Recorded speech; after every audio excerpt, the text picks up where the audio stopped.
అందరికీ నమస్కారం. Welcome to icon politics. నమస్కారం రాజేష్ గారు. నమస్కారం.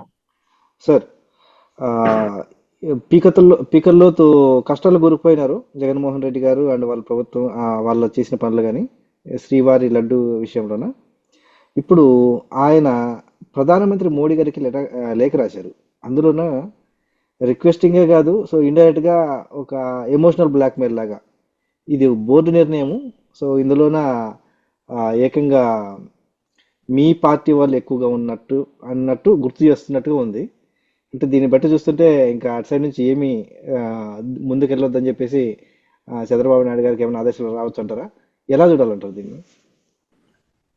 ఇక్కడ ఒక అంశాన్ని పోల్చి చెప్పాలి శ్రీనివాస్. ఈ విషయంలో మేము చిన్నప్పుడు మా ఊరు హై స్కూల్ కి అప్పుడు వైట్ షర్టు బ్లూ నిక్కర్ యూనిఫామ్. ఉదయాన్నే నీట్ గా యూనిఫామ్ వేసుకొని పెద్దాళ్ళు తలలు తోవటం. ఆ రోజుల్లో నీట్ గా పాపడ తీసి స్కూల్ కి పంపిస్తే మేము మా హై స్కూల్ ఊరు బయట ఉండేది. ఆ రోజుల్లో మా టీచర్లు కూడా ఎక్కువ మంది ప్యాంట్ షర్ట్లు తక్కువ, ఎక్కువ మంది పంచెలు కట్టుకొని ఉండేవాళ్ళు. మంచి తెల్లటి పంచె చొక్కాతో వచ్చేవాళ్ళు. సైకిల్ ప్రివిలేజ్ కూడా పెద్దగా ఉండేది, సైకిల్ సౌకర్యం కూడా పెద్దగా ఉండేది కాదు.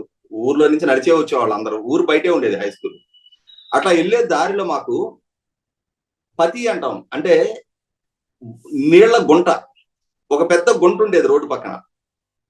దాంట్లో గేదెలు పొరులాడుతూ ఉండే, మొత్తం బురద బురదగా ఉండేది.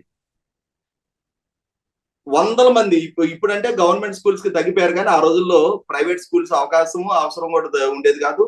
ఎవరు చదువుకున్నా గ్రామీణ ప్రాంతాల్లో జిల్లా పరిషత్ స్కూల్స్ లోనే చదువుకునేవాళ్ళు. స్కూల్ స్ట్రెంత్ 100 మంది ఉండేవాళ్ళు పిల్లలు. ఆ 100 మంది